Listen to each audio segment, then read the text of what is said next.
and Privacy Act. So we will continue to actively promote local control in education. I think we're going to see enormous progress in that respect from this committee, from the new administration, and it will have great benefits across the country. But we will not permit federal education dollars to be used to create a dangerous wall of separation between kids and their parents. Did that really just happen? Democrats stood there talking about civil rights and protecting students, while defending policies that let schools keep life-altering secrets from parents. That's the twist. They say the administration is hollowing out protections, but in the same breath, they're fine with schools using one name in class, another name at home, and acting like parents are the last people who should know what's going on. That's not transparency, that's a double life sponsored by the state. And when local districts in California said, hey, maybe parents deserve a heads up, the state didn't applaud them. It sued them. Nothing says we respect families like dragging school boards into court for wanting honesty. The Republican lawmaker didn't yell, didn't grandstand, just laid it out. You can't preach local control while crushing local districts.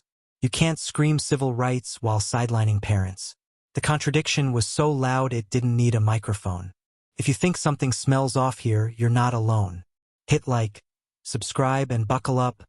Let's watch the full clip before I give you the full breakdown. I believe that to claim our education system will be improved or even preserved after the actions of this administration is delusional at best and lying to the American people at worst. They hollowed out the Office of Civil Rights, yet claim that they can still carry out their legal obligation to protect students from discrimination. They fired the entire legal team that provided guidance to states on how to implement IDEA, and yet claim that they will still be able to provide equal opportunity to kids with disability. Abject abandonment of the statutory duties and the congressional authority. This resolution of inquiry is simply asking the administration to explain how they will faithfully carry out the laws that are mandated by Congress. Republicans and the administration should be honest about what is happening here. So let's just look at what's happened in my state of California. You have many, many districts, many documented cases of a school that has actively encouraged a child to identify with a new gender. And they did this without the parents' knowledge, without the parents' consent, and then they lied to the parents about it. We have many documented cases of a parent confronting the school and the school or personnel lying about it and even fabricating and doctoring documents, changing the child's name on assignments that were handed in. I mean, just imagine what this looks like in practice if you are not allowed to say that the child is using a different name or a different gender identity. So you're using one name and one set of pronouns with the child in class, and their parents come in and suddenly you have to switch. You're using a different name and a different set of pronouns.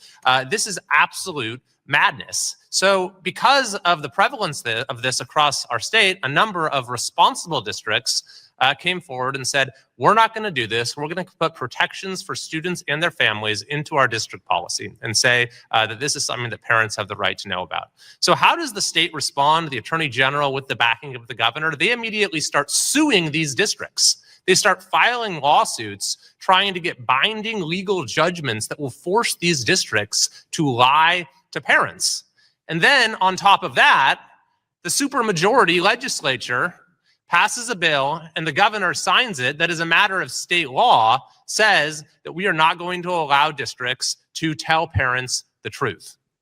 Now, thankfully, many of those lawsuits are being rejected by the courts, and the Trump administration has now launched an investigation challenging that new state law for violating the Federal Education Rights and Privacy Act. And finally, I want to address this idea that there's somehow a contradiction between this bill and the commitment our committee has to local control in education.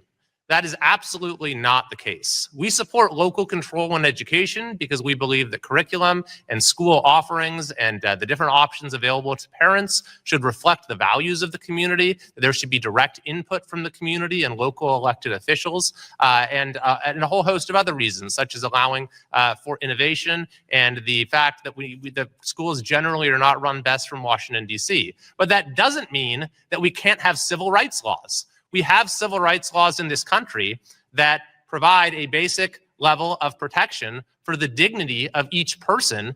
And there are particular civil rights laws that are attendant to an educational context, including protections against discrimination on the basis of sex, and including FERPA, the Federal Educational Rights and Privacy Act. So we will continue to actively promote local control in education. I think we're going to see enormous progress in that respect from this committee, from the new administration, and it will have great benefits across the country. But we will not permit federal education dollars to be used to create a dangerous wall of separation Now that you've between seen kids the whole and their exchange, parents. let's be honest. The Republican lawmaker was absolutely right, and the Democrats' argument collapsed under its own hypocrisy. On one hand, they accused the administration of abandoning civil rights. On the other hand, they defend policies that encourage schools to keep secrets from parents about their own children. That's not protecting kids. That's creating a government-approved wedge between families and their schools. And the Republican lawmaker called it exactly what it is: madness. Think about what was described.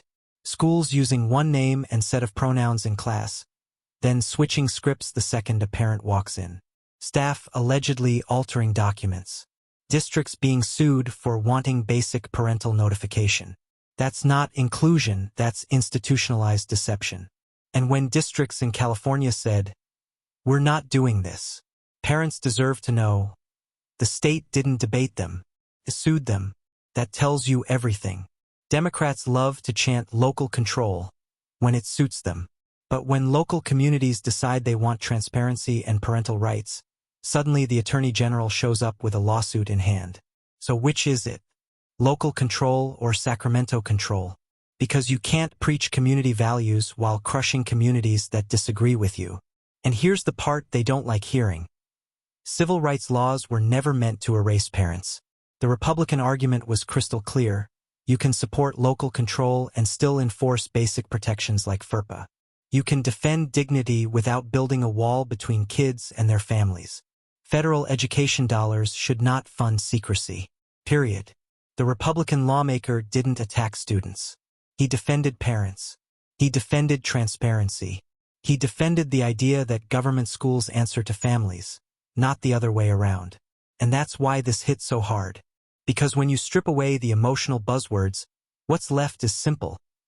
Parents have a right to know what's happening with their children, and no amount of political spin can make secrecy look like compassion.